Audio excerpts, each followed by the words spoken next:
Welcome to the Off Balance Podcast, where faith, family, and business collide with your host, Dr. Brooks Deming, Christian life coach, intercessor, and entrepreneur.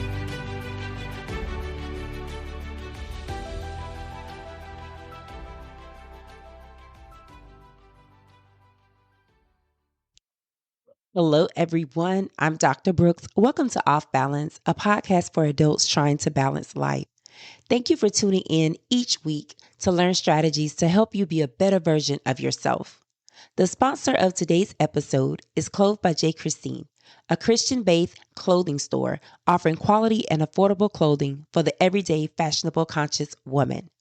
Today's guest is an incredible author, coach, entrepreneur, and orator. She is the founder of Zeal of Xander, a nonprofit organization that focuses on the worldwide Black infant mortality and Black maternal health pandemic. Please welcome to the show, Miss Xavier Bell. Look, I'm clapping for myself because I'm happy to be here. I am excited because you are going to blow the mind of my audience. Can you tell them who is Xavier Bell? I think that's a very good question. And I think it's a good question, but it's definitely a hard question to answer. And the reason I say that is that, Zay today is different from Zay yesterday, and it's definitely going to be different from Zay tomorrow, right? So I will say Zay today is a woman that is exploring what Black joy looks like, is exploring what freedom looks like, is exploring what navigating through a unfamiliar territory and building my expertise in the pivot looks like. So I guess Zay today is a learner, and so I'm learning myself and learning what I will tolerate, what I will not tolerate. Advocating for myself in the space of my no is yes and amen. It is what it is. It's nothing beyond that.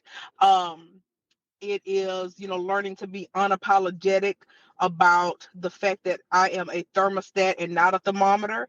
If you do not like your atmosphere being shifted and changed according to what I bring to it, I'm not a person that you need to bring to your house, right? So, so I think that's who Zay is today. The way in which you just described yourself was so confident, so bold. How did you get to that space? I think navigating through, it takes a lot of learning, right? And so I think navigating to 42 years old and understanding that the permission that you have in life is based on your position, right? And so what I mean is that not like position to where you are, what place you are in life, but in how you are in your being. So what I recognize is, I remember I was telling somebody just the other day, I was having a conversation with a woman, and we were talking about how I went from, it was, many years ago, I was making a salary of about $50,000. And I went and I built this program and all this other stuff, me and a good friend of mine, and they dissolved my position after we had built the program, right? Wound up selling the program for millions of dollars, all of that other stuff, right? Wow. And so I was thinking, even years ago, my rent was probably still $1,100. I lived in Tampa, and I was thinking, how am I going to pay this rent when I do not have a job? They gave me a severance package. I'm operating through that. And then I was like, I'm going to have to get a couple of jobs to make that happen, right? So I got this job working at night, making $10.50 an hour. And I remember saying to myself, I was so just done, right? I'm cleaning out this tub, and I'm thinking, I am credentialed to run this whole program. I have a master's degree, and I'm scrubbing out this tub. And I remember very clearly hearing God say to me, you hear me better when you're on your knees. Wow. And I was thinking, okay, like, because at this point, the next position is gonna be me being on my face. What does that look like? And so what I understand is that my clearance, my security, my high level security clearance in places that am not qualified to be in is specifically based on the fact that I recognize and respect position. So sometimes my position has to be on my face. Sometimes my position has to be on my knees. Sometimes my position has to be flat-footed and unapologetic. So I recognize that the reason that I am the person that I am today is because I understood the lessons in position. Wow, that was so good. Understanding the lessons and positions. I am definitely going to make a mental note of that. And you do a lot of public speaking, motivational speaking to encourage women. Where did that urge or burn come from? I think it came from, my mom is a very intentional parent. My mother had me, in her 30s, and so I was just going like through my life, like in my 20s, and I was thinking, man, I wish my mama had a friend like me when she was, when she was 20 and 30. Right. I wish that my mother had a friend like me that says, listen, you can stump down, cook. Let's go ahead and just do this restaurant real quick. And so I wanted to be to every woman what I felt like my mama needed. Because, and of course, my mother had great friends. She's had friendships that lasted for 40, 50 years, but she needed a me to be like, we need to build this, we need to package this, we need to do this. And so what I recognize is that what women, specifically Black women, what our Achilles heel is, we stay dedicated to people for far too long past their expiration date. Like, Yes. we stay dedicated to people. We are handcuffed to the history of somebody because we grew up with them. We went to school with them. We were solid in high school, and they have added no value to your life at all. Just the fact that you have known them for so long. And so what I wanted women to understand is that your holdup is in your head count. You can't go to your next places because you got too many people tied to you that bring no value to your life. Your posse is too big. You need to bring it down a bit. And so it was hard for, some women to say that for themselves, but it came easy for me to say that to them, and they received it. And so I really am a person where I believe that women need solid people in their life to tell them you are on the right path. Don't get tired just yet. Don't tap in, don't throw in the towel just yet. And women need people in their tribe, in their village, to tell other village members that you out of pocket. Yes. Right? This you out of pocket, so this is not the time and the place for that. And so I really wanted to be that. I wanted to be that for women. Well, what do you say to women who believe that there is no value in having relationships with other women?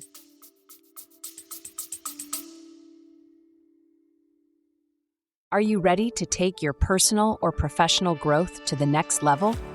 Introducing my tailored coaching experience, a personalized journey designed to help you achieve your goals and unlock your full potential. With 3 in-depth 90-minute coaching calls, we'll work together to create a customized plan tailored specifically to your unique needs and aspirations. Whether you're navigating a career transition, launching a business, or seeking clarity in your personal life, this program is designed to guide you towards success. With actionable strategies and unwavering support every step of the way, you'll receive a coaching roadmap, a personalized step-by-step plan to keep you focused and aligned with your goals. Take the first step toward your transformation by visiting brooksdeming.com.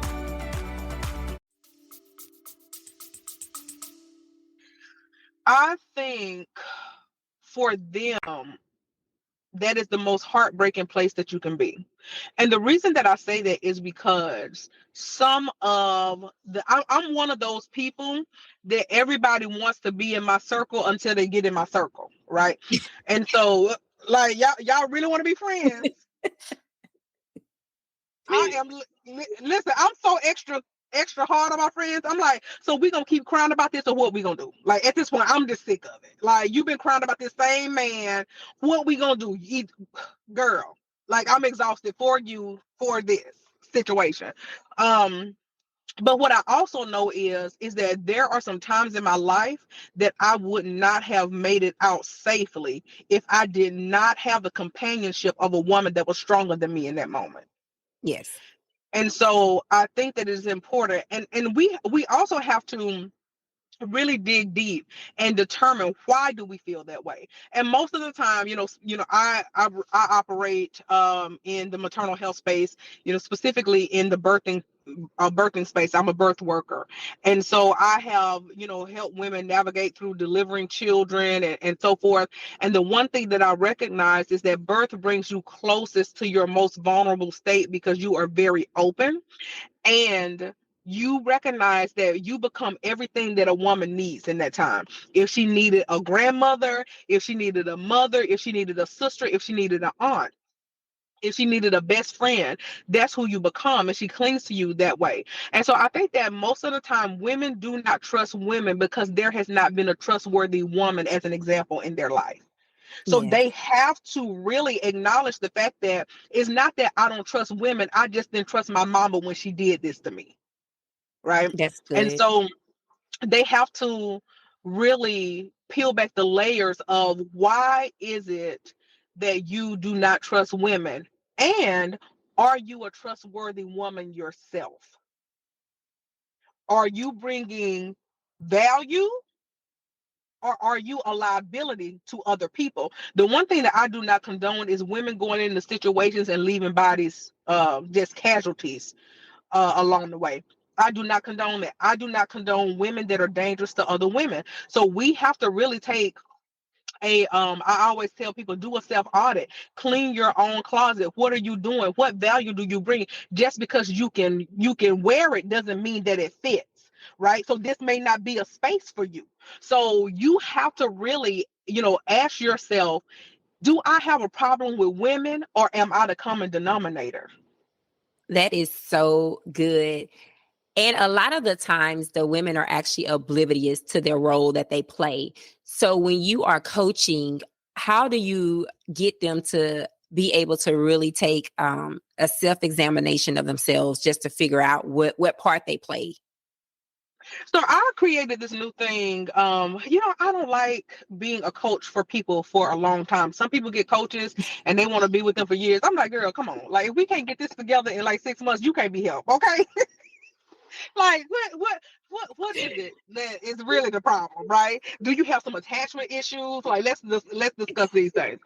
And so I created this thing. Now the Zay that I am in 2023, I determined that self-care for Black women looks like maintenance, right? Okay. And the reason that I say that is because I was scrolling through TikTok, scrolling through my own Facebook, and I kept seeing the hashtag self-care, and these people were just like getting their nails done, getting their feet done, and all these things. And I said, girl, that is maintenance. Like, you don't want to walk around with your feet looking crusty. Like, you got to keep yourself up, okay? Like, you getting your hair done is maintenance. You are keeping yourself up. Self-care means that you identify who you are as a person and you feed them. You feed that part of you, right? Because what's happening is that with Black women today, because we do not know what self-care looks like, we are walking around as vessels that are very empty, and we're still trying to pour out of a empty container because we are not feeding ourselves, we're not hydrating ourselves with things that are important, like our mental health, just experiencing new things in life, being handcuffed to the fact that you believe that there are certain things that you should not do as a woman, that there are some areas of pleasure that you should not experience. And so because I have identified that for women, there are two things that I always ask women. What is your biggest desire, and what is your biggest fear?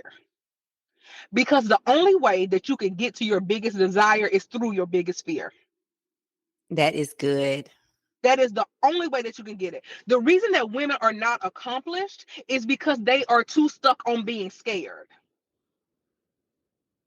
How can you get to the person that you have created in your head. And it's a couple of people that you create in your head. Are you the child? Are you stuck in a spot of where you wish that you had permission? Like when we had to be at home when the street light came on, or like, can we go stay at our cousin's house? Are you the child that needs to that permission to go to the next level in yourself? Or are you the current, right? The current not being right here as to where I am. Current means like movement, like the current of water. Or are you just going with the flow and you just become whoever you become, where you land? Or are you in your dream state? And so what I decided in my life is that, one, I was not going to ask for permission to do anything, because what we have to understand is there are two groups of people, specifically women. One group are the chickens and one group are the eagles. You There is preaching. no way that you can ask a chicken what the mountaintop looks like. Their trajectory in flight is about 4 to 6 feet at best. Their position is clucking in the yard. So there is no way that a chicken can give eagle advice. No way. There That is is no good. way that a eagle can give chicken advice. Why? Because eagles don't cluck in the yard. They have mileage experience, right? They have experience that is going to devastate the life of a chicken, because a chicken knows that they were not equipped or built to fly at such elevation. There is a separation when it comes to that. And what women are trying to do is include everybody in a certain group. And it does not work that way.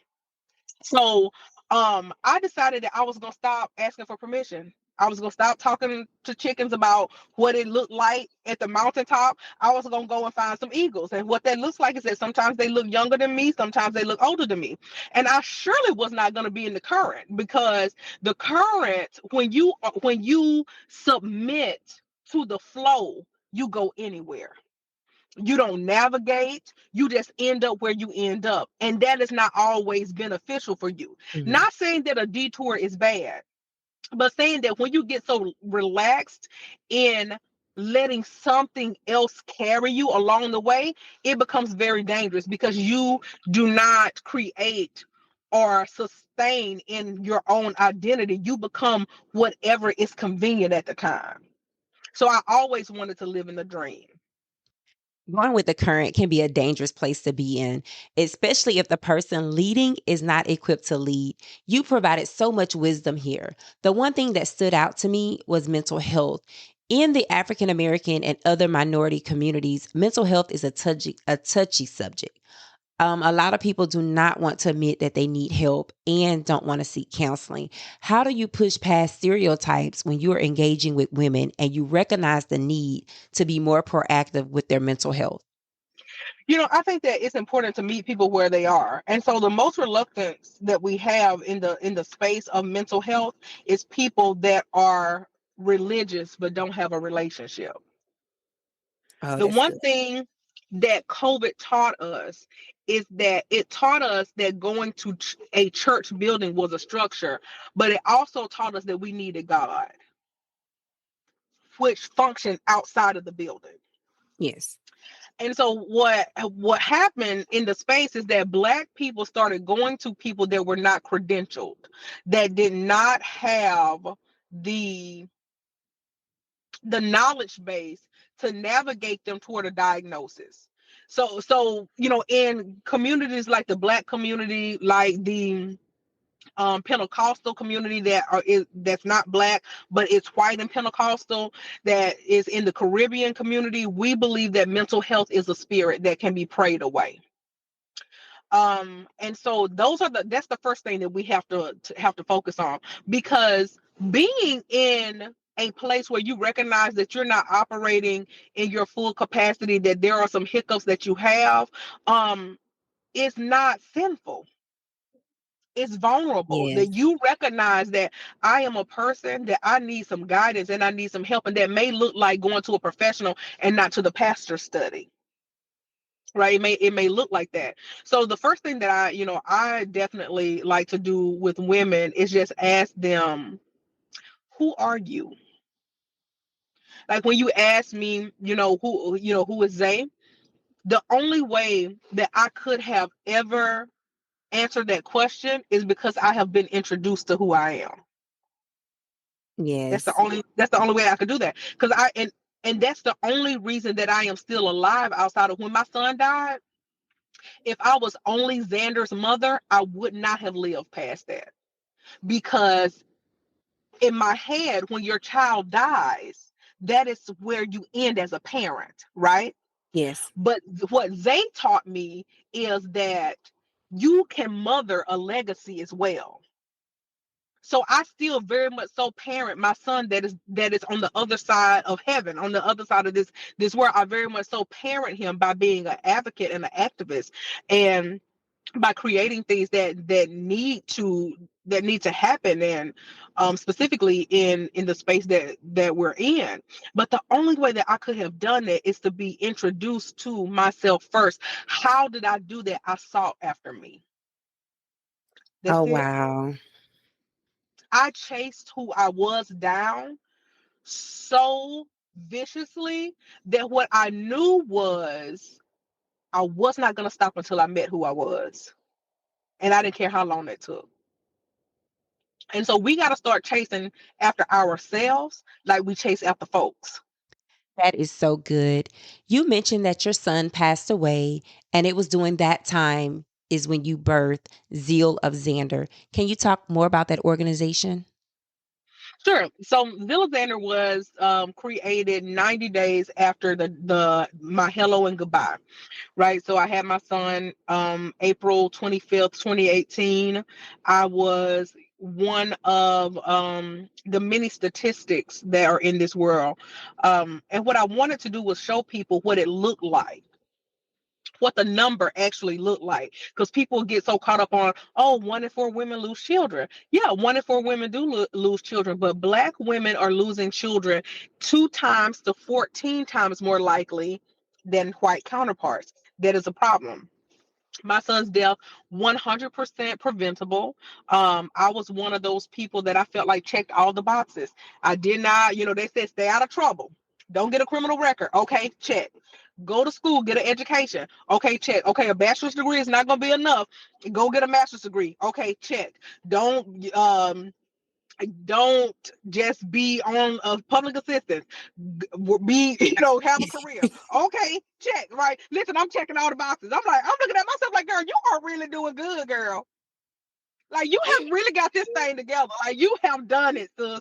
Like, okay, now everything, is everything. 37 years old, telling these people how my body works as a person that's had this body for 37 years. These are the issues that I'm having. I feel my son in my cervix. I'm spotting. I'm doing this. Everything that I presented to them, they had a very lackadaisical response. It was, you're probably just constipated. It's okay. He's too big. He's too small for you to feel him in his cervix. Guess what happened? Cervix was funneling. That's what I was experiencing. Their response to all the things that was going on was, he is measuring small. So we're gonna, change his due date by 10 days. And I was always taught, when you go to people's job, don't tell them how to do it. And, for me, you're educated, you are expert in this area. Okay, Xander's gonna, be born when Xander wants to come. And what wound up happening is that I went into preterm labor, and those 10 days cost my son his life. Because someone changed his due date on paper, it took those 10 days away, which made him 8 days shy of being a viable pregnancy. Oh, wow. And so ultimately what happened in that situation is that my family and I had to watch my son die. And I had everybody in the room with me. I called everybody in the room, all the doctors, not one of them was Black. And I wanted each one of them to explain to me why they could not save my son. And I remember my mom looking at me and said, why you got all these white people in your room? Like, why are all these folks in here? And I said, when I come out of this, I want them to be accountable for what they said to me. That was the first thing. The second thing was, birthing him, going through that experience. I wanted to birth him naturally. Went through that experience, and when he was born, I remember a Black nurse, her name was Jackie. She looked at the doctor and said, he's bigger than what we anticipated. Do you want us to call the NICU? And he said no. right? And I said, okay. 2 years later, I ran into him at that same hospital when I was a doula for somebody. And I said, hey, I've been looking for you for 2 years. You delivered my son here. He said, all right. Okay. How is he? I said, he died here that day. And he was shook. Couple things that I learned: that my crisis is not somebody else's emergency. Oh, wow. That's what I learned. Because his no was what it was. And I have always thought to myself, what if he would have said yes? What would that have looked like? And what it would look like is probably a 5-year-old tearing some stuff up in my house, right? That's what Yes. it probably would look like. And what I also learned in that experience was that people are so dedicated to being who they thought they were. What I knew was that I would never be the same after I had him. I knew that I would never be the Zay before that. I knew that. And so I became accepting of change. And what I also became accepting of is that if pain is going to enter my life, then it has to pay me for that. Yes. Right? So there is I'm going to tax pain. Period. I remember crying in that bed and I told God, I'm not gonna hurt this bed for no reason. You gotta fit. If the plan was made by you, you gotta make me line up to what that plan looks like.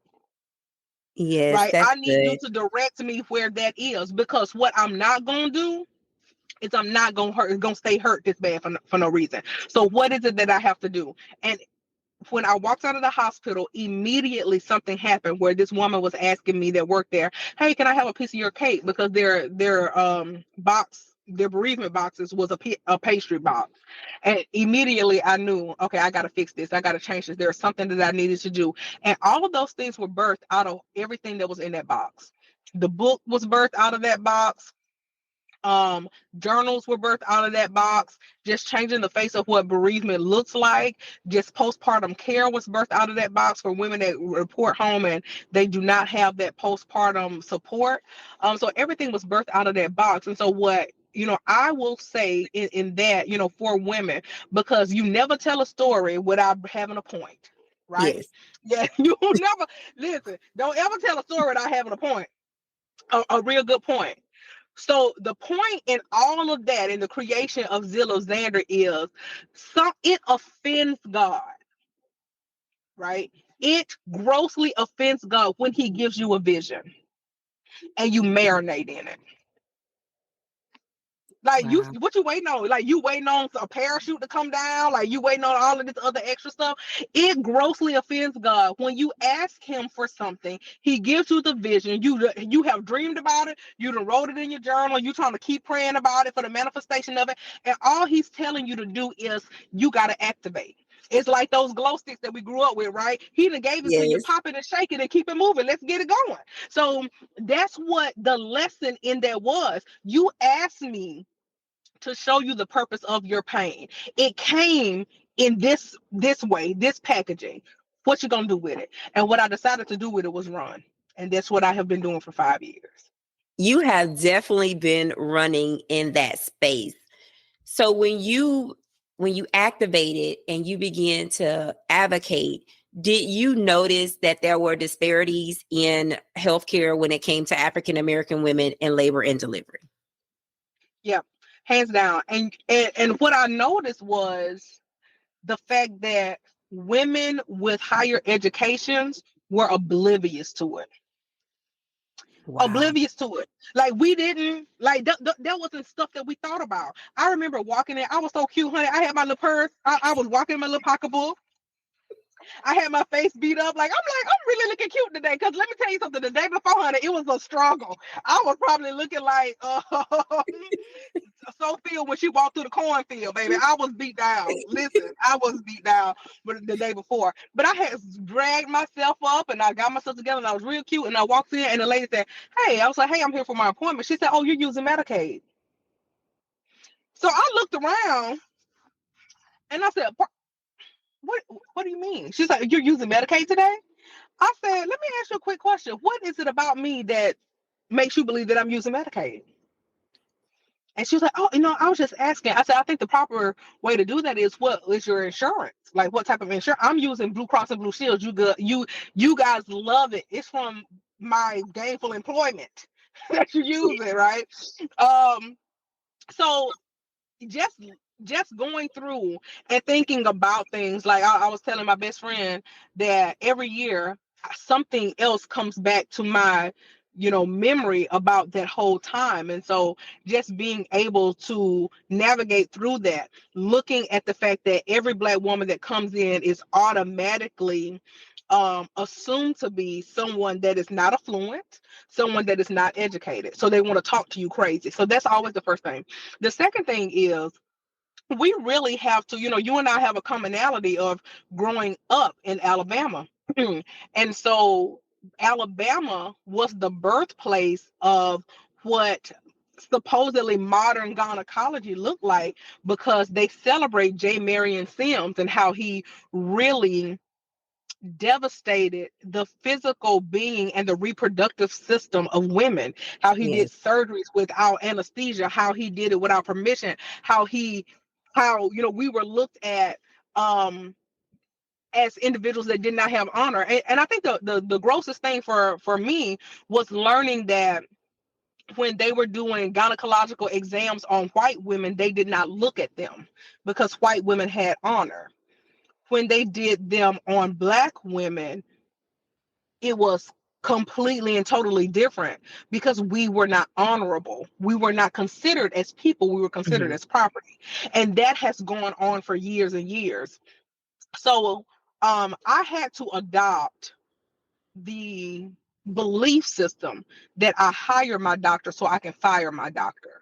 Yes. So you are getting paid by me through a service that I pay for. So when I'm telling you that there is an issue, that you need to listen to me. And so what I think when it comes to medical things, Black women are very self-conscious about, being very strong-willed in what they believe to be happening to their body, because they get so talked out of being firm in their stance. We are taught that Black women, exaggerate their symptoms and their pain levels and all of these things. And that is not very so much so not true. We just know who we are. We never want to go in and we don't want to cause a ruckus because we don't want to be known as an angry Black woman. But what I know for a fact is being angry and Black is what saves Black women. Yes. So what advice would you give to a woman now who's pregnant, she's maybe experiencing some issues and she feel like she's not being heard? That's a very good question. So what I will say is, I always what we know is that when Black women show up to the doctor with some concerns or just in labor, let's just say that they are in active labor. So the first thing is to navigate them to an induction. Babies come when they want to.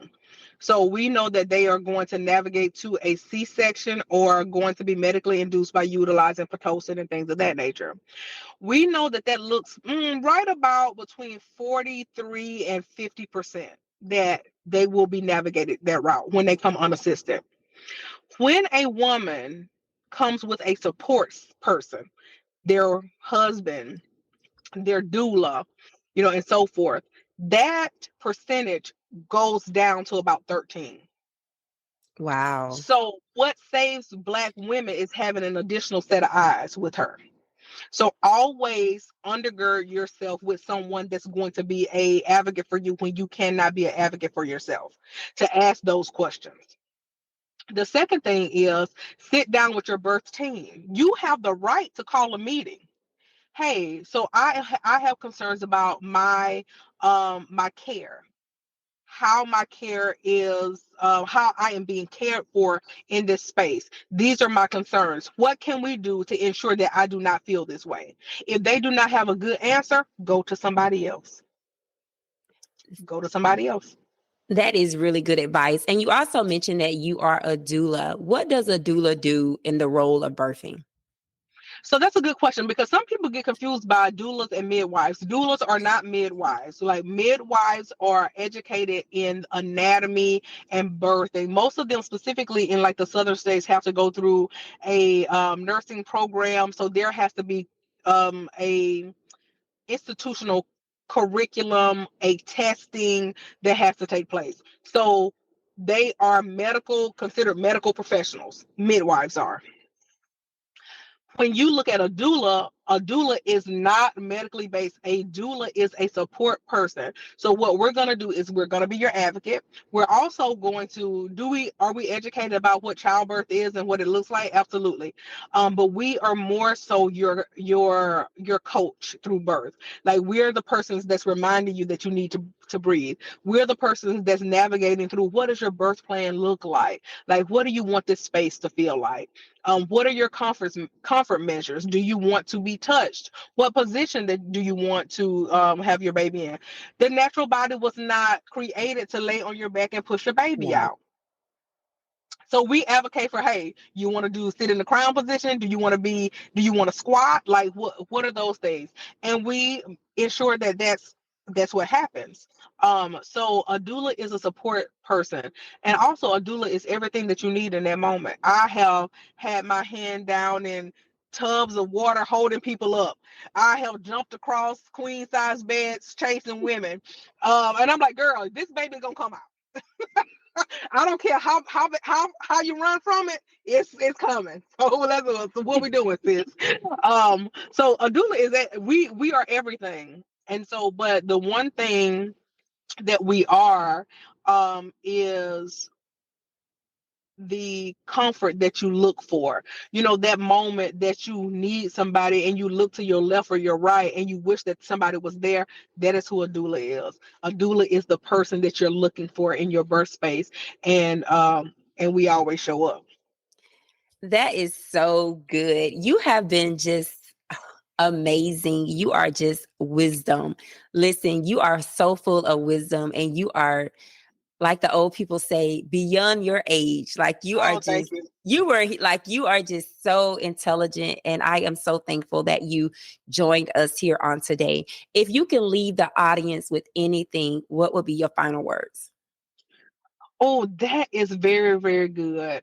I think that my final words would be, there was a time when flying from one place to the next was unheard of, right? That we had to, horse and buggy it. We had to walk. Like, that this creation was far beyond our reach. There was a time where the postal service wasn't quick, that we could get things next day, right? There was a time where women could not be doctors, where women had to pretend that they were men. There was a time where a cell phone was mounted in your car and could not fit in your purse, right?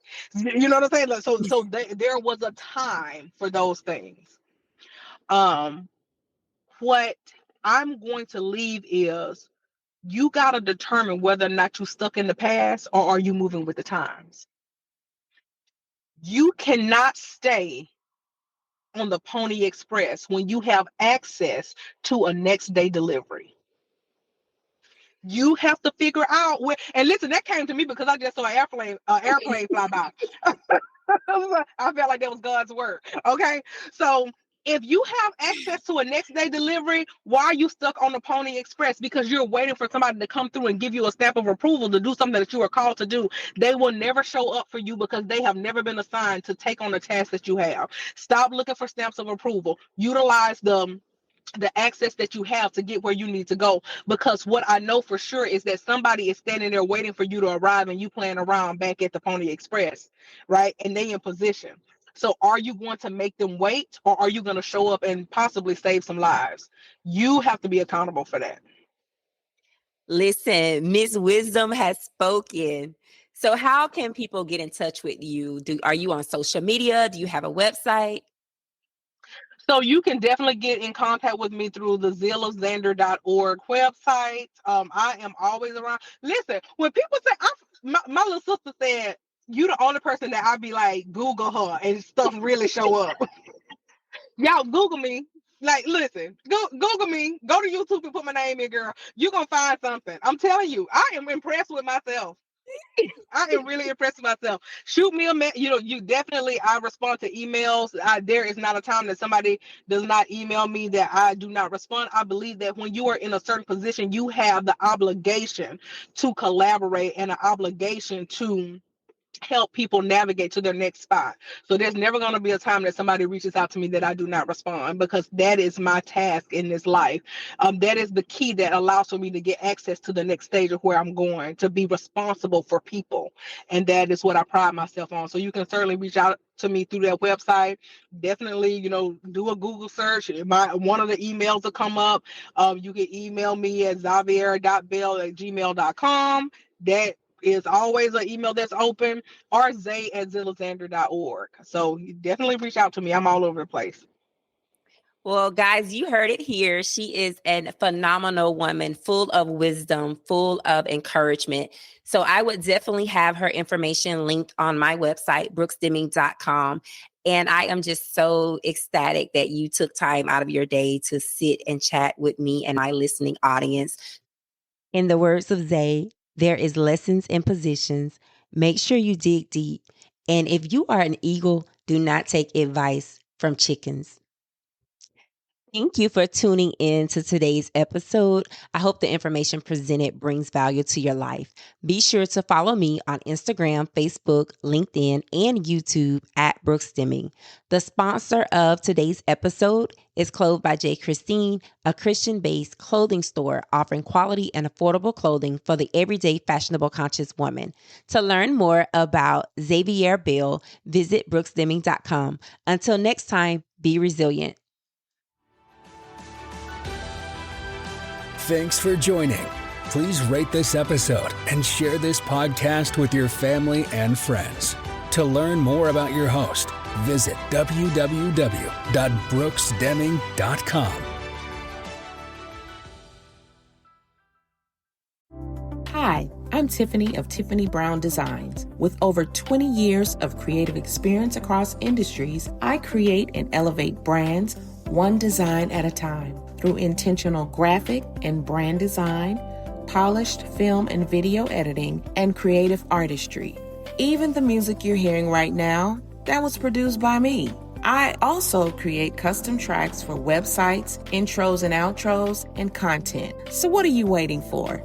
Visit TiffanyCBrownGD.com and let's bring your vision to life.